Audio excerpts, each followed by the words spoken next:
La Hacienda Mayendorf, ecos de una tragedia fantasmal.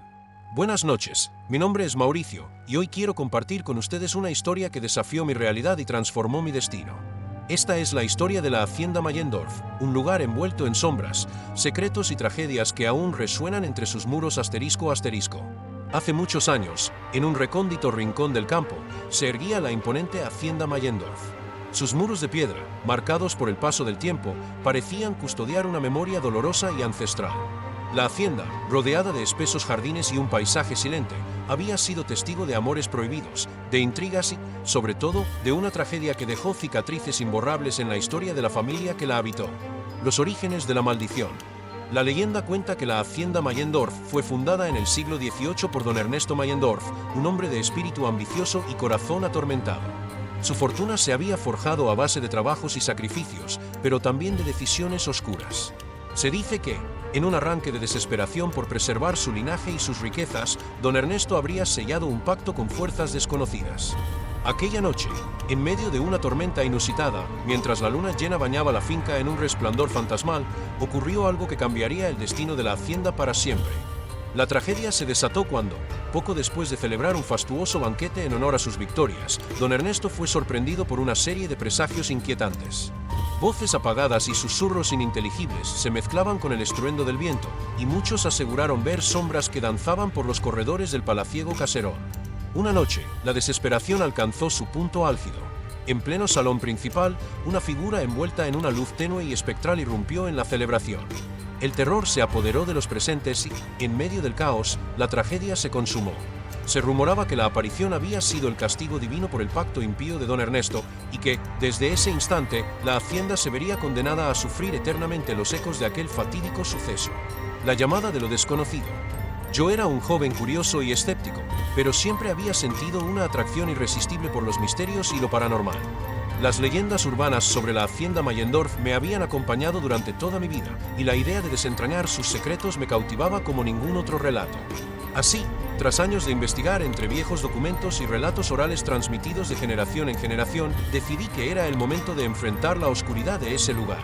Con una mezcla de temor y fascinación, emprendí el viaje hacia la hacienda, sin imaginar que mi existencia estaba a punto de cambiar de manera irreversible. La ruta hacia la Hacienda Mayendorf no era fácil. Los caminos polvorientos, apenas transitados, se internaban en un paisaje agreste y silente. A medida que me acercaba, una extraña sensación de ser observado se intensificaba, como si los mismos árboles quisieran contarme una historia oculta. El cielo, encapotado y amenazador, parecía presagiar que algo fuera de lo común estaba a punto de suceder. La llegada a la hacienda.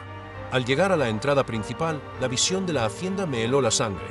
La fachada, semiderruida por el tiempo, emanaba una atmósfera lúgubre y melancólica.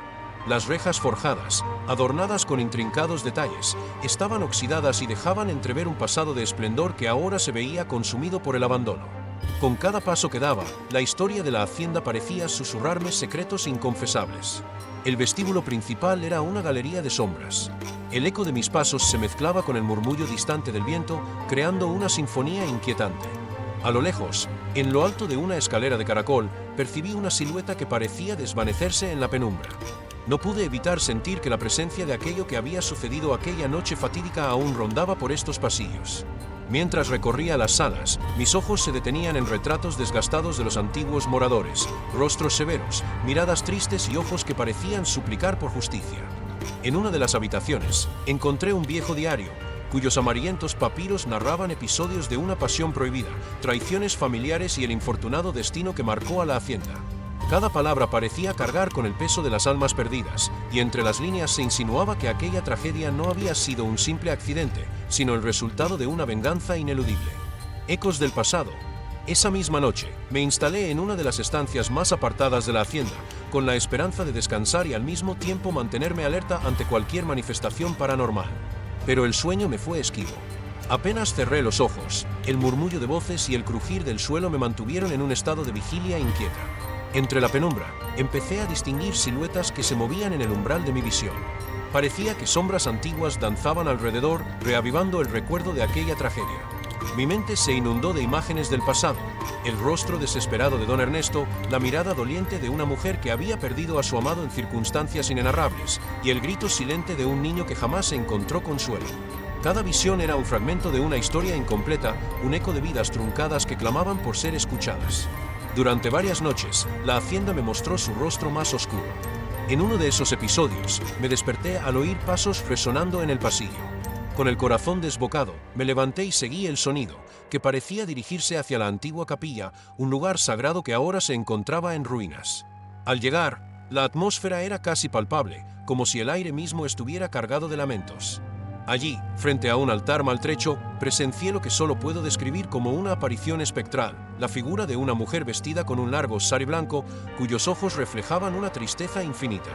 Durante unos minutos eternos, nos observamos en silencio. Ella parecía intentar comunicarme algo, un mensaje oculto entre lágrimas silenciosas, antes de desvanecerse en el aire, dejando tras de sí un rastro de frío glacial. Revelaciones y confrontación. Decidido a desentrañar el misterio, recurrí a los antiguos documentos que había logrado recopilar. Entre polvorientas páginas, descubrí la verdadera historia de la familia Mayendorf. La tragedia había sido más compleja de lo que se creía. No se trató únicamente de un castigo por pactos oscuros, sino de un ciclo de traiciones y venganzas que se remontaba a varias generaciones. La mujer espectral que había aparecido ante mí no era otra que Isabella, la esposa olvidada de don Ernesto, quien había sufrido en silencio el peso de un amor maldito y una traición desgarradora. Isabella, en un intento desesperado por salvar a su familia de la oscuridad que se avecinaba, había recurrido a rituales ancestrales que terminaron liberando fuerzas que ni ella misma pudo controlar. La liberación de esos espíritus había marcado el inicio de una maldición. Cada generación estaba condenada a experimentar la misma tragedia, un ciclo interminable de sufrimiento y desolación. La aparición de Isabella en la capilla era el eco de un grito de auxilio que, aún en la muerte, seguía clamando por redención. Una noche, mientras el viento aullaba y la luna se asomaba entre las nubes como un farol de otro mundo, decidí enfrentar el corazón mismo de la maldición. Armado con valor y con el diario en la mano, me dirigí a la sala central de la hacienda, donde se encontraba el relicario familiar, un objeto que, según las leyendas, contenía la esencia de aquel pacto prohibido. La atmósfera en esa sala era casi tangible, cargada de una energía inhumana que me hacía dudar de cada paso. Allí, frente al relicario, comencé a recitar en voz baja los versos que había encontrado en el diario. Las palabras, llenas de un poder arcaico, parecían resonar en cada rincón, despertando recuerdos dormidos y convocando presencias del más allá. Por momentos, el tiempo se detuvo y sentí que las paredes mismas susurraban en un lenguaje olvidado. De repente, el relicario se iluminó con una luz espectral. Ante mis ojos incrédulos, las sombras se condensaron en la figura de don Ernesto. Su mirada, llena de pesar y resignación, parecía pedir perdón por el destino que había impuesto a sus seres queridos. En ese instante comprendí que la maldición no era únicamente un castigo, sino también una advertencia para quienes osaran desafiar el equilibrio entre lo terrenal y lo sobrenatural. El clamor de los espíritus. Durante las siguientes semanas, mi presencia en la hacienda se volvió casi cotidiana. Día tras día, fui recopilando fragmentos de historias, escuchando los ecos de los lamentos que se entrelazaban con el viento. Las voces de Isabella, del niño perdido y hasta de aquellos que habían sido arrastrados por la furia de la maldición, se hicieron parte de mi realidad. Cada rincón de la hacienda parecía tener su propio relato, y cada relato era una pieza del rompecabezas que intentaba comprender. En las noches más oscuras, cuando la soledad se volvía insoportable, me encontraba a solas en la antigua biblioteca de la hacienda. Allí, entre estanterías repletas de libros olvidados y manuscritos desgastados, emergían recuerdos que parecían no tener fin. Un crujido en el piso, un susurro entre los libros, o el reflejo fugaz en un espejo agrietado me hacían sentir que los espíritus no estaban dispuestos a descansar. Ellos reclamaban justicia, redención. Sobre todo, que su historia no fuera enterrada en el olvido. Una noche particularmente inquietante, mientras la tormenta se desataba con furia en el exterior, viví una experiencia que marcaría mi alma para siempre. Me encontraba en el corredor que conducía a las habitaciones donde los antiguos moradores habían vivido, y de repente, una fuerza invisible me empujó contra la pared. El golpe fue tal que por un instante sentí que mi conciencia se desprendía de mi cuerpo. En ese estado entre la vigilia y el ensueño, pude ver destellos de lo que había ocurrido aquella noche fatal, la celebración, el irrumpir de la figura espectral y el caos que se desató en un parpadeo. Fue como si los recuerdos del pasado quisieran liberarse y mostrarme la cruda realidad de sus sufrimientos. Apenas pude recomponerme y, con lágrimas en los ojos, comprendí que la tragedia de la hacienda Mayendorf era más que una leyenda, era una herida abierta en el tejido mismo del tiempo. El rito de la redención. Decidido a poner fin a aquel ciclo de dolor, recurrí a un anciano del pueblo cercano, quien había heredado de sus abuelos viejas creencias